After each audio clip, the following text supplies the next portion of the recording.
A military court tried and sentenced him to death.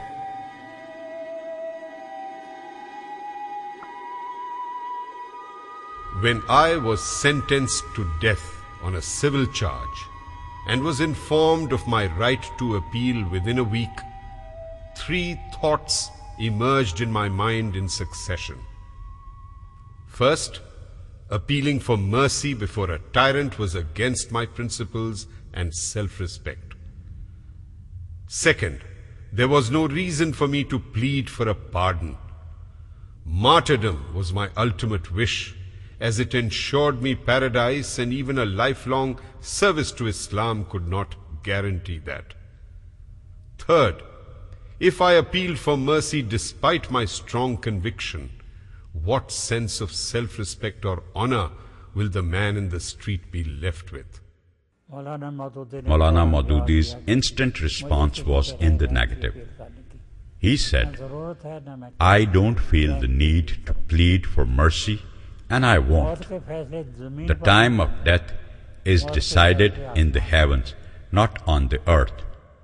If I am destined to die, no power on earth can save me. And if not, they can never take my life, whatever they might do." I was in Makkah when Molana's death sentence was announced. I recall that King Saud had protested and wrote to our government to revoke it. The government had no choice but to repeal the sentence.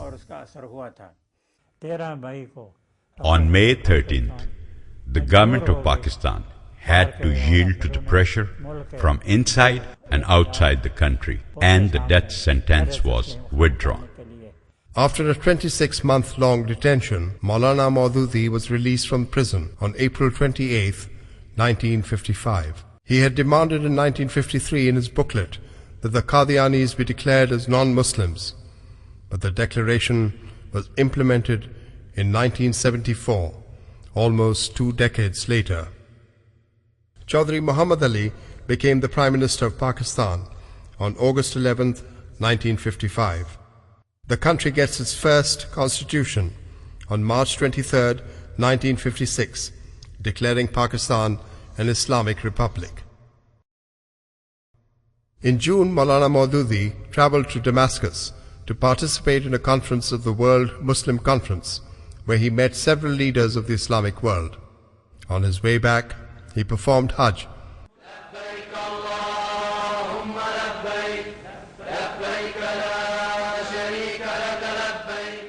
And visited Medina to pay homage to the Prophet, peace be upon him. When a Muslim visits Hijaz, he cannot resist the yearning to go to the Prophet's mausoleum in Medina, which has the distinction of being the Prophet's beloved city, where he settled down and which is his last resting place.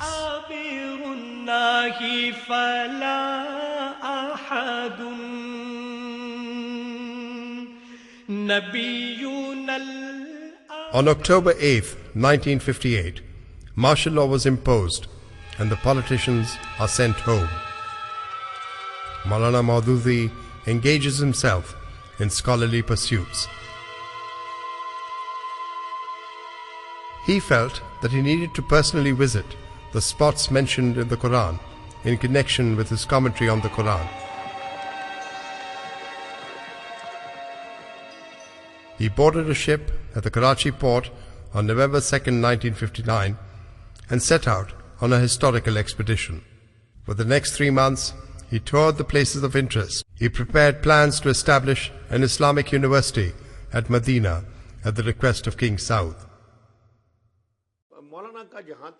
There's no doubt that even in countries like Turkey and Egypt, in Indonesia and Malaysia, and particularly in Saudi Arabia, where extraneous influence is strongly resisted, Molana Maududi's thoughts have had a great impact. As I know it, he holds a place of authority everywhere in the world, where any substantial work on religion has been carried out. In those days, heresy of the denial of hadith was at its peak under the supervision of the government.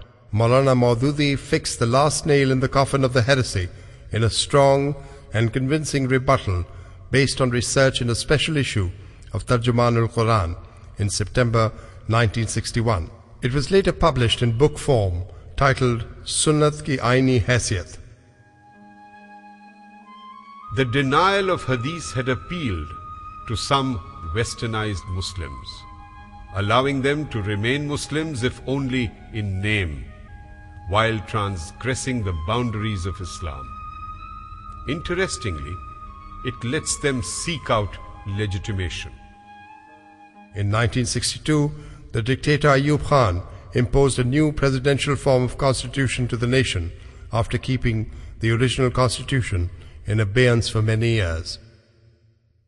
Molana Maududi stated that this constitution was neither democratic nor Islamic. While the 1956 constitution had declared the state an Islamic republic, the new document named it just a democratic republic.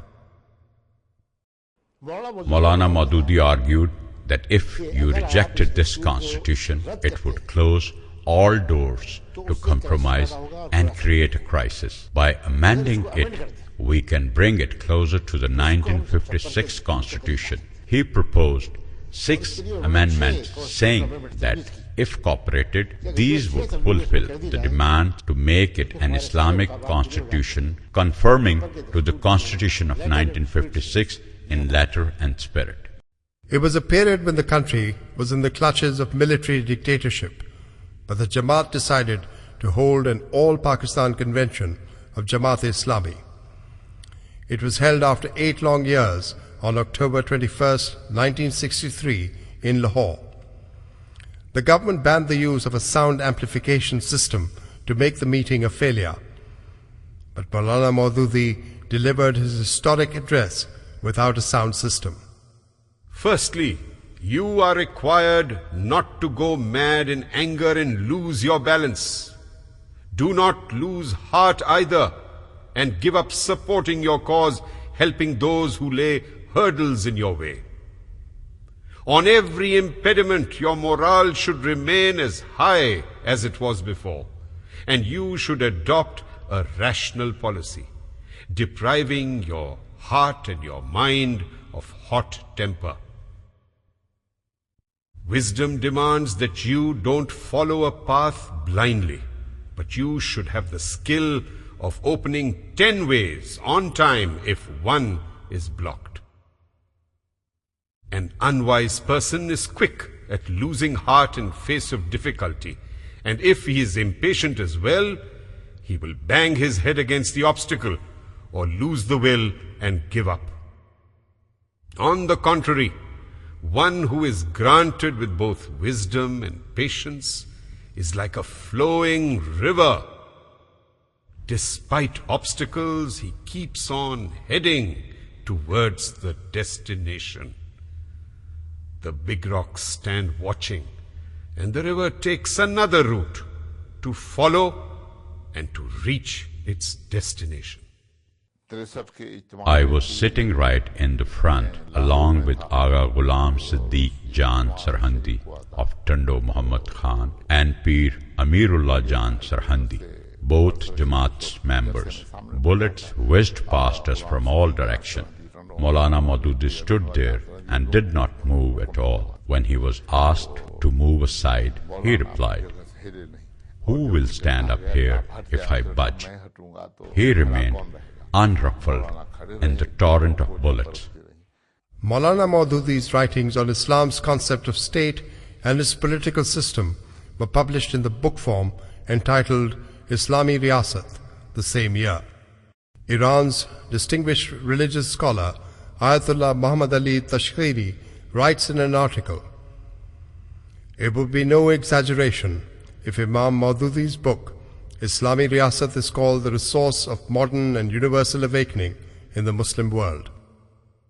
It offers concise answers to fundamentally important questions regarding the Islamic way of life. This work has certainly created a mass awareness in the Muslim world." Imam Khomeini was much impressed by Sayyid Maududi's work, as if he had included in this book Imam Khomeini's concept of Vilayat-e-Fiqh, which had a great impact on the Muslim masses in Iran and Iraq, and it is the book that was the ideological basis and the major factor in bringing about Iran's Islamic revolution and the cornerstone of the foundation of the Islamic Republic and the soul of its constitution.